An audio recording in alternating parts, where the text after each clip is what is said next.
আমি এখানে next frame এবং প্রিভিয়াস ফ্রেম এই অ্যাকশন দুইটির কাজ দেখাবো। নেক্সট ফ্রেম হচ্ছে টাইমলাইনটা যেখানে থাকবে তার পরবর্তী ফ্রেমে যাবে, এবং প্রিভিয়াস ফ্রেম হচ্ছে টাইমলাইনটা যেখানে থাকবে তার পূর্ববর্তী ফ্রেমে চলে আসবে। এখানে আমি দুইটা কি ফ্রেম যোগ করেছি এবং দুইটা কি ফ্রেমের ব্যাকগ্রাউন্ড আলাদা করেছি এবং দুইটা বাটন যোগ করেছি। দেখতে পাচ্ছি নেক্সট বাটন এবং ব্যাক বাটন। এই দুইটা আমি জিআইএফ অ্যানিমেটর ইমেজের মাধ্যমে এটা ব্যবহার করেছি। একটা অ্যানিমেশন রয়েছে। তো আমি এখানে যখন এই নেক্সটে ক্লিক করব তখন সে পরবর্তী ফ্রেমে চলে যাবে, এবং যখন আমি ব্যাকে ক্লিক করব তখন সে পূর্ববর্তী ফ্রেমে চলে আসবে। তো এর জন্য এই নেক্সট এবং ব্যাক এই বাটন দুইটার উপরে অ্যাকশন প্রয়োগ করতে হবে।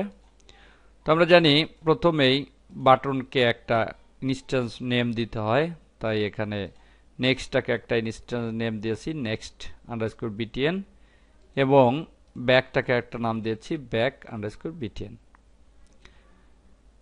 এবার আমি এর উপরে কোড লিখব।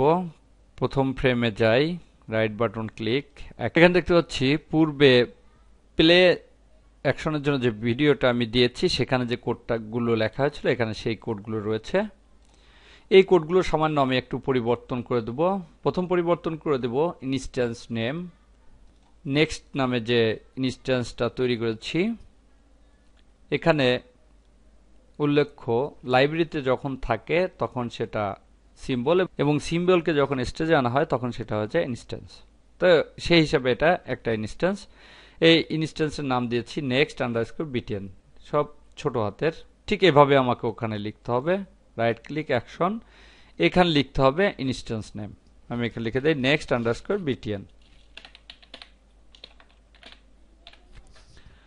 এখানে যেভাবে আমার লেখা ঠিক সেভাবে এখানে লিখতে হবে। যদি ছোট হাতের সব থাকে ছোট হাতের, বড় হাতে থাকলে বড় হাতের, এবং মিক্সিং থাকলে সেভাবে, তবে ছোট হাতের লেখাই সবচেয়ে উত্তম। এবারে কোডটা কি হবে, নেক্সট ফ্রেম, অর্থাৎ আমি যখন ক্লিক করব তখন এটা পরবর্তী ফ্রেমে যাবে, তাই এখানে লিখে দিতে হবে নেক্সট ফ্রেম। নেক্সট ফ্রেম এর স্পেলিংটা হচ্ছে নেক্সট ছোট হাতের এবং এফটা হবে বড় হাতের, তারপরে আবার বাকিটা ছোট হাতের, অর্থাৎ নেক্সট ফ্রেম একসঙ্গে হবে এবং শুধুমাত্র এফটা বড় হাতের হবে, কোনো স্পেস হবে না। এবার ব্যাকের উপরে আমি একটা অ্যাকশন প্রয়োগ করব। ব্যাকে ক্লিক করার পর দেখতে পাচ্ছি ব্যাক আন্ডারস্কোর বিটিএন এর ইনস্ট্যান্স নেম। এবার এখানে রাইট ক্লিক করি এবং এখানে লিখে দেই ব্যাক আন্ডারস্কোর বিটিএন, এবং এই প্লের জায়গায় লিখে দেই প্রিভিয়াস ফ্রেম। এর স্ট্রাকচারটা হচ্ছে প্রিভ ফ্রেম। প্রিভ লিখে এফটা বড় হাতের আর সব ছোট হাতের, অর্থাৎ প্রিভ ফ্রেমের মধ্যে এফটা বড় হাতের, বাকি সব ছোট হাতের। এবার এখানে একটা সমস্যা রয়ে গেছে। দেখতে পাচ্ছি এই ফাংশনটার নেম বাটন ক্লিক, আবার প্রথমে যে আমি কোড লিখেছি সেটার নামও বাটন ক্লিক, অর্থাৎ ফাংশন দুটি একই নামে হতে পারবে না, অবশ্যই ফাংশনের নাম আলাদা দিতে হবে।